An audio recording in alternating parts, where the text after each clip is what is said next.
Lady vous écoute, nous vous retrouvons pour parler des métiers et de la reconversion. Il faut pouvoir rebondir. Mais comment s'organise-t-on? Voilà de quoi nous allons parler. Avec 3 invités qui connaissent en tout cas l'environnement de la profession, des professions et puis surtout qui ont de l'élasticité pour se repositionner.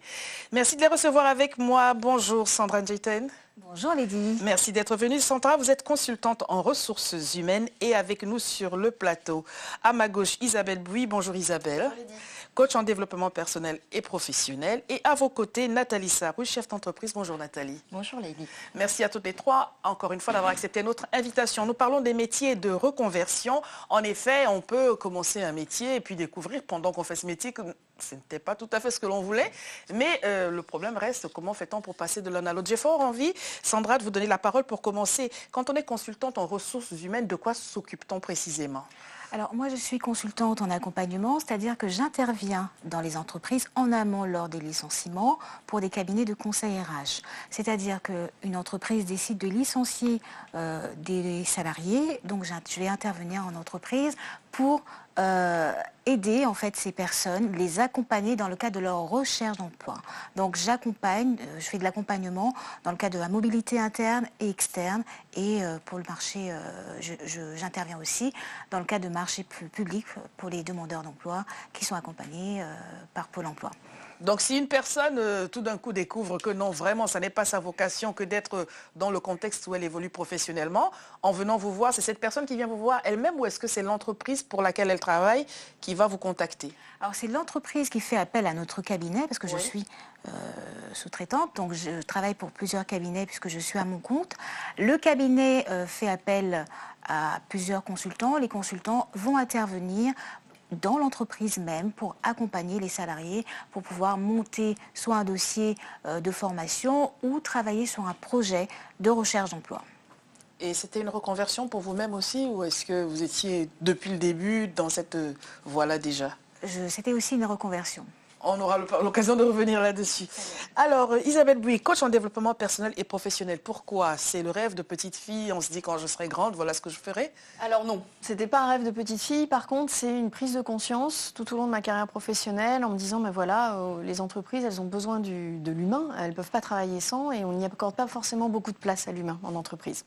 Donc volonté d'accorder plus de place et de me former au coaching pour accompagner les personnes qui se posent des questions. Donc moi, contrairement à Sandra, j'accompagne plutôt des personnes qui ont des démarches individuelles, donc ils vont venir me voir sans passer par leur entreprise, d'une part parce qu'elles n'ont pas toujours envie que l'entreprise le sache, pour travailler sur qu'est-ce que je peux faire après. Oui, en effet, je me sens plus très bien là où je suis, mais je ne sais pas encore quelle serait la suite. Alors, il y a quelques étapes clés qui permettent déjà d'identifier qu'en réalité, ça n'est pas juste une humeur, on ne s'est pas levé du mauvais pied en se disant je suis mal luné, je ne veux pas. C'est qu'il y a vraiment des éléments qui permettent d'identifier qu'on n'est pas là où on devrait être et qu'on pourrait se projeter vers autre chose. On reviendra dessus. Nathalie Sarrouche, vous êtes donc un exemple de reconversion réussie, si j'ai bien compris tout ce qui m'a été expliqué. Alors voilà, moi en fait, j'ai profité d'un plan de départ volontaire dans mon entreprise dans laquelle je travaillais depuis 20 ans. En fait, j'étais responsable de projet informatique et ça faisait un certain temps en fait que voilà, j'avais envie de changer, je ne savais pas trop pourquoi, ni comment, ni quand et du coup j'ai profité de cette occasion pour créer mon entreprise. Voilà. Donc maintenant ça fait 1 an. Vous êtes contente? Ben moi, j'ai été ravie d'avoir cette possibilité parce que j'ai eu la chance en fait, d'être accompagnée par un cabinet du type du vôtre finalement pendant 1 an parce que je pense qu'être seule c'est quand même très compliqué. Enfin, c'est sauter le pas. On a envie de changer, mais on se dit un petit peu pourquoi on va changer, pour quel métier, pour quel avenir finalement. Et donc ça fait peur, ça fait peur. Et donc je pense que c'est très important d'être accompagnée. Donc voilà, moi j'étais ravie de pouvoir finalement sauter le pas. Et ça fait 1 an, donc c'est compliqué de créer une entreprise, surtout quand on a 45 ans et qu'on est une femme, c'est pas facile en France. Ne les faites pas déjà. C'est trop gentil. Ceux qui vous regardent sont d'accord là-dessus. Alors, vous aviez très peur, mais pourtant vous êtes lancé. Qu'est-ce qui a été l'élément déclencheur? Qu'est-ce qui donne envie, malgré la crainte que l'on peut ressentir, d'aller de l'avant? Je crois, alors il y a une lassitude, parce que moi ça faisait 20 ans que je faisais le même métier, une lassitude et puis aussi la volonté de redonner du sens un petit peu et des valeurs à sa vie en fait. moi, je travaille dans un grand groupe français, donc avec des objectifs pas toujours très clairs. Enfin, vous imaginez un petit peu ce que c'est dans un vous contexte. ne nommiez pas le groupe, donc du coup, pour ne vous fâcher avec personne. Un grand groupe d'assurance, voilà. Bon. Et oui, c'était moi, j'avais envie de redonner du sens un petit peu à ma vie, quoi. Voilà, j'avais envie de me dire que même à 45 ans, je pouvais encore faire quelque chose d'autre et qui correspondait plus, en fait, qui était plus en accord avec mes valeurs. Est-ce que c'est votre dernier mot d'ailleurs? Peut-être qu'il y a, quand on commence une reconversion, vous nous direz tout à l'heure Isabelle, peut-être qu'on peut en envisager plusieurs. Alors Sandra, pourquoi avez-vous, qu'est-ce qui s'est passé dans votre trajectoire à vous? Alors, c'est vrai que moi, ma vision, c'est vraiment d'aider les personnes donc, toutes petites, c'est-à-dire même en étant à l'âge de 16 ans, je savais que je voulais travailler en fait dans les ressources humaines. Comment fait-on à 16 ans pour savoir que ça existe, les ressources humaines, et comprendre ce que c'est? Alors, c'est vrai qu'au départ, mes parents voulaient que je sois infirmière.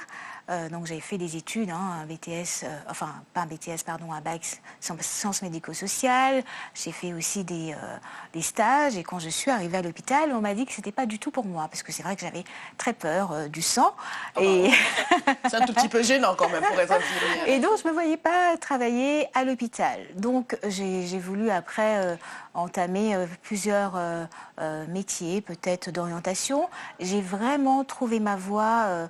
Alors j'ai travaillé en Guyane en tant que commerciale pour une chaîne de télé, puis revenue sur Paris, j'ai travaillé dans une agence de travail temporaire où j'ai vraiment développé en fait cette agence.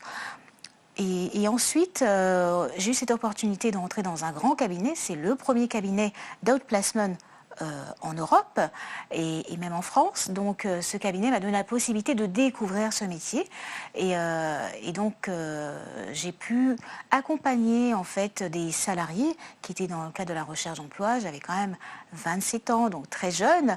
Quand on est jeune et qu'on accompagne en fait des personnes un peu plus âgées, c'est-à-dire des personnes qui ont 45-50 ans, on se dit bon, cette petite jeune, qu'est-ce qu'elle va pouvoir m'apporter? Donc j'ai pu en fait utiliser les outils de ce cabinet pour pouvoir vraiment accompagner les personnes dans le cadre de leur recherche d'emploi. Donc c'est vraiment un métier qui me passionne parce que j'aime aider l'autre, j'aime que l'autre en fait puisse trouver un chemin pour pouvoir avoir la confiance et la confiance c'est la clé du succès pour réussir dans la vie. Voilà qui est dit. Isabelle, est-ce que ces deux histoires ressemblent à ce que vous avez souvent, les personnes qui viennent vous voir, déjà comment ont-elles connaissance de ce que vous faites vous? Est-ce que c'est au détour par exemple de ce qui se passe sur Internet? Est-ce que c'est du bouche à oreille? Bien évidemment, vous avez dû vous déployer d'une manière toute particulière pour pouvoir toucher le maximum de personnes. Et... Vous avez donné les deux canaux principaux pour me trouver. Une boule de cristal. Voilà. Vous avez votre boule de cristal oui. qui est là, cachée quelque part. Oui. Oui, il est clair qu'il y a Internet, il y a beaucoup de bouche à oreille aussi. C'est-à-dire qu'on a parlé de confiance. Il y a à la fois la confiance dans son projet, puis il y a la confiance pour se faire accompagner.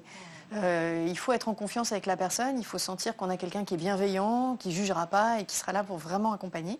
Donc Internet, oui, je suis sur un site qui est le site Cap Cohérence, qui est un site dédié à la reconversion professionnelle. Donc si vos auditeurs, téléspectateurs, trices veulent en savoir plus, il y a beaucoup d'articles sur le financement, etc. Donc, alors rappelez-le nous, cohérence-fr. Voilà.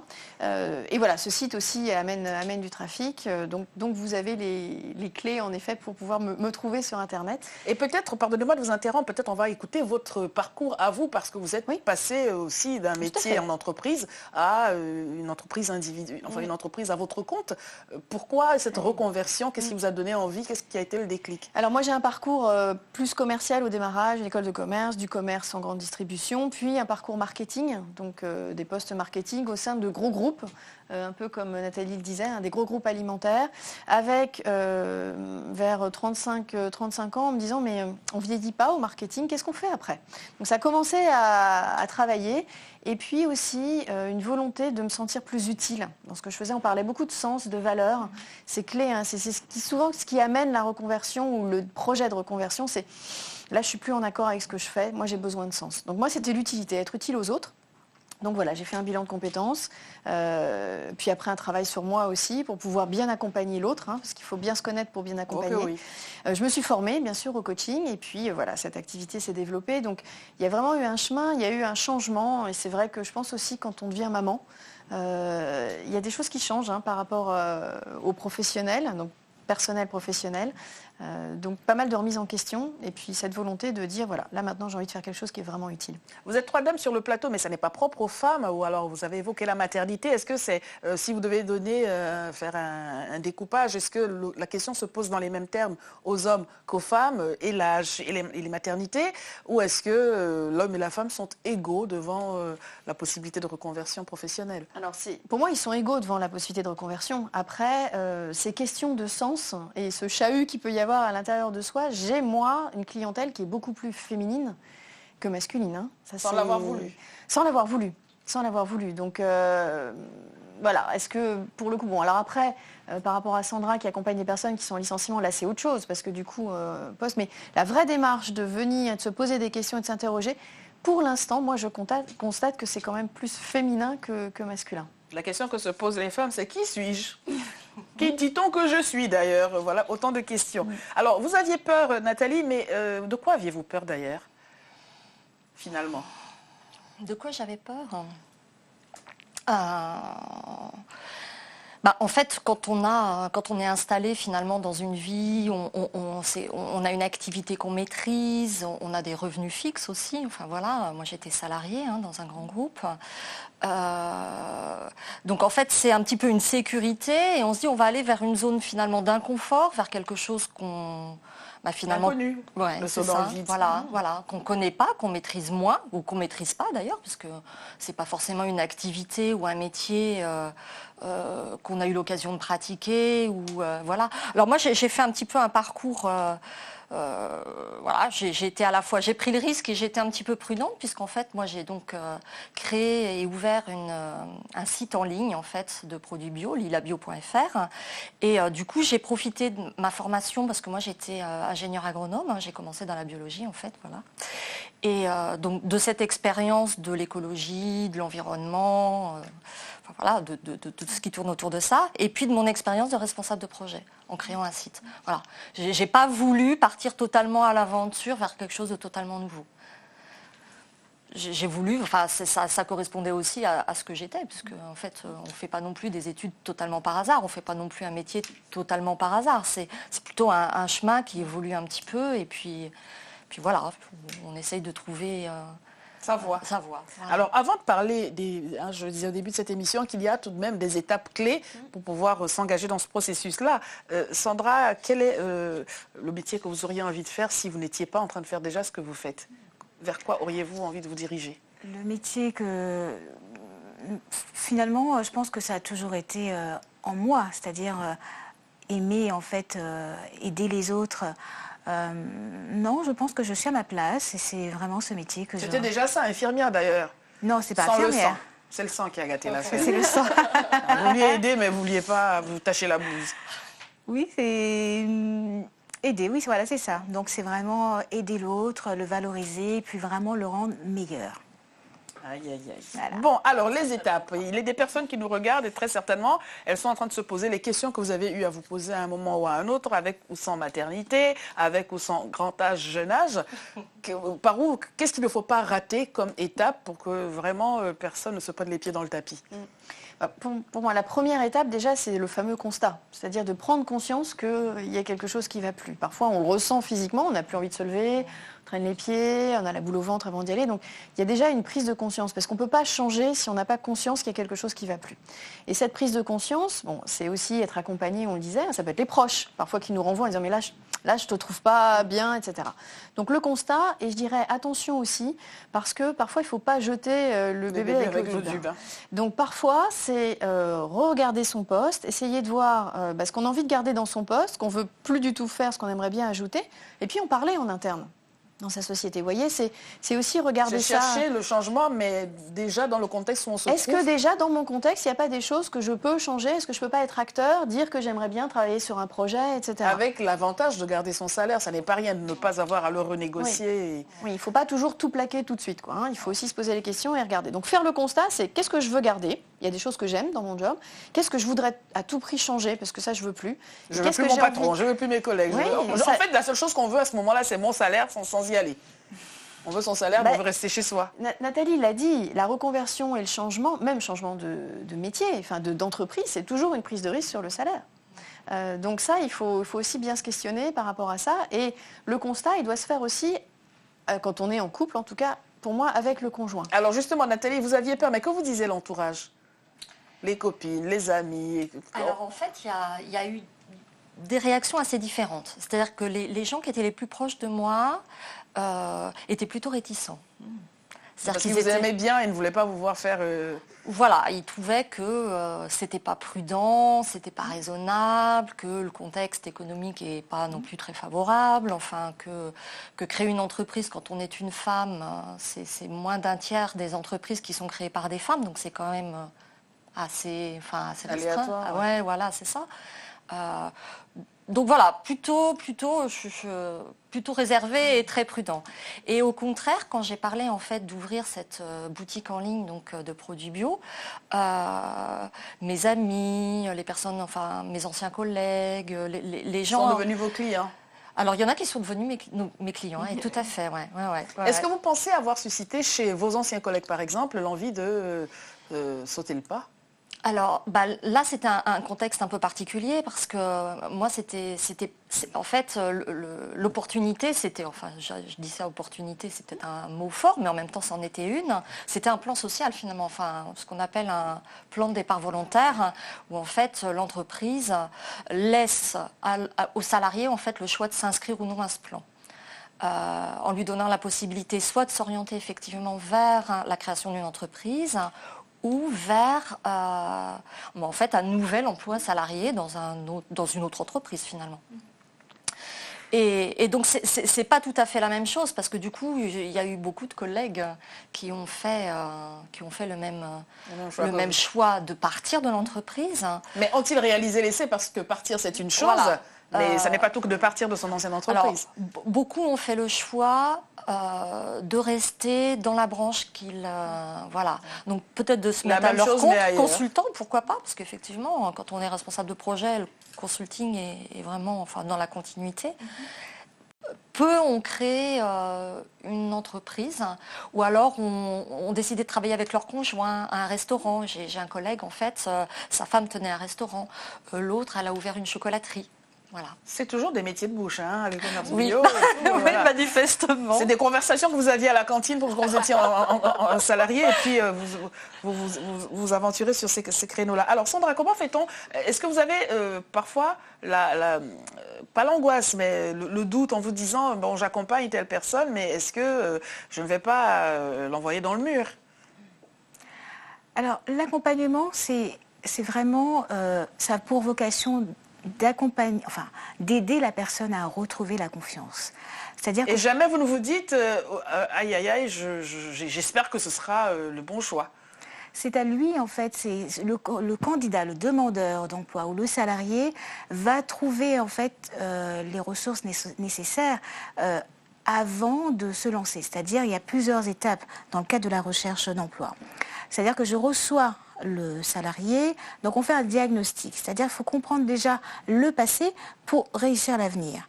Donc on va faire un état des lieux, donc comprendre en fait quels sont les moteurs en fait de ce salarié, ses moteurs, ses freins pour pouvoir avancer. Quand on va analyser en fait ces freins, on va essayer de trouver des solutions.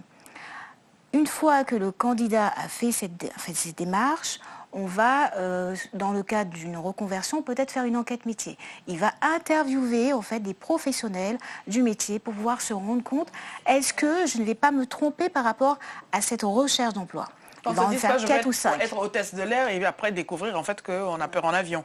Oui, c'est sûr. Donc, cette personne, cette dame va pouvoir en fait rencontrer des hôtesses de l'air qui connaissent en fait le métier. Elle va interviewer, va poser des questions. Donc, on a des outils en fait qu'on donne aux candidats, aux candidates pour pouvoir en fait se renseigner sur le métier.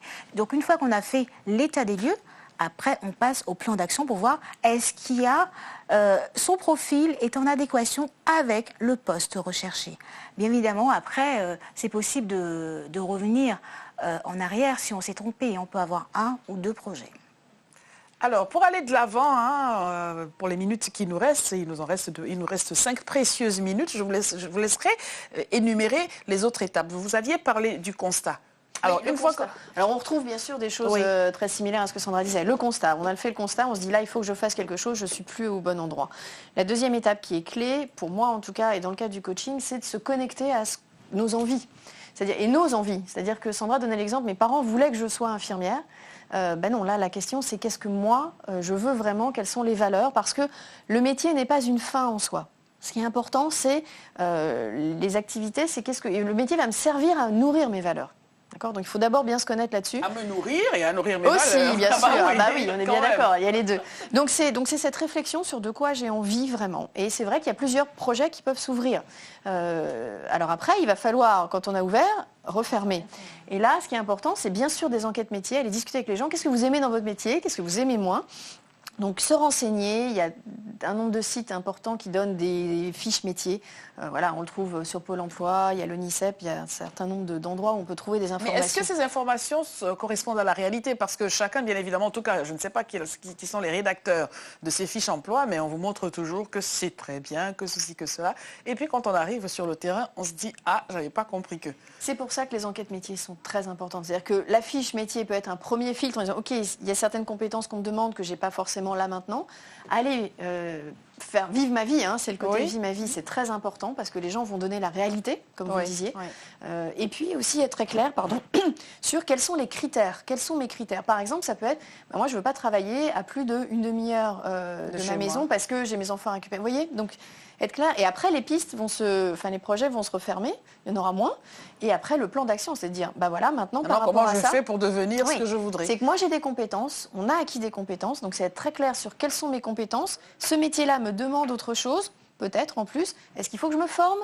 Est-ce que je peux les apprendre, les acquérir autrement? Et donc, je vais avoir mon plan d'action pour arriver à, ça y est, maintenant, j'accepte, je quitte mon entreprise et je sais que je peux y aller. Sans oublier peut-être l'anticipation, parce que finalement, il y a peut-être, avez-vous pensé à une phase de glissement pendant qu'on est encore là où on n'aimerait plus être? On commence à mettre un pied dans là où on voudrait et peut-être, est-ce que la passerelle est possible? Est-ce que cela permet de faire des choses de manière viable ou est-ce que finalement ça n'est pas productif parce qu'on ne fait rien bien? Et on tourne en rond quand même. C'est pas évident. J'étais à une conférence la semaine dernière et une femme expliquait mais je dois continuer à m'investir dans mon job parce que je suis pas partie de mon métier et à la fois je veux monter ce projet et on sent bien que l'énergie elle est difficile à équilibrer. Donc c'est à chacun après, ça peut être financièrement, je dois continuer mon métier avant de me lancer, mais on sent bien que c'est délicat de gérer les deux en même temps parce qu'on a besoin de mettre son énergie sur ce nouveau projet. Alors, tout ce que vous dites là, toutes les trois, c'est révélateur de ce qu'on s'engage, on s'est souvent engagé, on se sera souvent engagé dans les métiers sans avoir fait le tour de la question. Est-ce que ce sera toujours comme cela? Peut-on espérer que désormais, au regard de vos vécus respectifs et de nombreuses personnes qui, comme vous, sont passées par la reconversion, peut-on espérer que on puisse reconsidérer ce que c'est que de devoir travailler? Pourquoi je vais vers tel métier? Pourquoi je fais telle formation? Peut-être parce qu'on ne se pose pas la question. Aujourd'hui, on fait une formation comme les copains, les copines, les voisins. Et c'est après qu'on se dit, je ne veux pas être infirmière, j'ai peur du sang. Oui. Moi, il y a une nouvelle initiative. Ça, c'est un site qui a été monté par des jeunes qui s'appelle Bloomer et qui dresse le portrait de personnes qui travaillent de tous les métiers, de tous les horizons et qui dressent leur propre portrait. Donc moi, par exemple, j'ai écrit le portrait de créatrice de Lila Bio. Voilà. Et donc, en fait, c'est quoi les valeurs, nos mots-clés, qu'est-ce qu'on fait au quotidien? Et donc, je trouvais que c'était une bonne initiative parce que ça permettait concrètement, par des gens qui pratiquent et pas par, en fait, une description métier, de faire connaître un panel très, très large de métiers à des jeunes, quoi. Et donc, c'est accessible. pour tout le monde. Moi, j'ai trouvé que c'était de bonnes initiatives. Ouais. Alors, un dernier point. Quand vous accompagnez ces personnes, est-ce que vous restez uniquement sur la dimension des compétences, du projet de carrière? Est-ce que l'aspect privé, est-ce que vous l'abordez? Parce que ça n'est pas rien. Vous disiez, il faut être bien soutenu. Il vaut mieux être bien accompagné par son mari ou sa femme. Est-ce que vous abordez cet aspect-là ou pas du tout? Oui, en amont, je demande en fait pour connaître un peu la situation personnelle du salarié. Souvent aussi les femmes, elles ont des problèmes de garde d'enfants, donc j'essaye aussi de comprendre si on a des rendez-vous, pouvoir en fait décaler en fait ces rendez-vous, s'il y a des problématiques autres, maladies, etc. Donc je prends vraiment le tout en compte. Bien évidemment, on se concentre sur la recherche d'emploi parce que je ne suis pas psychothérapeute, je suis consultante en accompagnement, je fais du conseil. Quoique, oui, on a plusieurs casquettes, mais quand il y a des problématiques psychologiques, donc je préfère plutôt orienter la personne vers un psychologue. Je ne suis pas psychologue. Et donc voilà, donc vraiment, je prends en compte la personne en globalité. Donc c'est pour ça que je demande aux candidats de sortir de chez eux, de ne pas rester, de rencontrer du monde, de ne pas rester seul. Et j'organise aussi des manifestations, donc des petits déjeuners avec entre candidats, donc des cadres et dirigeants, pour qu'ils puissent échanger entre eux. Voilà, c'est important. Ne restez pas chez vous, il faut sortir. Restez chez vous pour nous écouter, bien sûr. Et puis vous pouvez voir cette émission en rediffusion à 1h du matin, heure de Paris. Je voudrais vous laisser rappeler le site internet sur lequel on peut retrouver ce que vous nous avez dit. capcohérence.fr. Merci à toutes les trois d'avoir accepté de participer à notre émission. Très bonne continuation. N'ayez pas peur, allez, faites le saut. Vous serez contente de vous. Au revoir.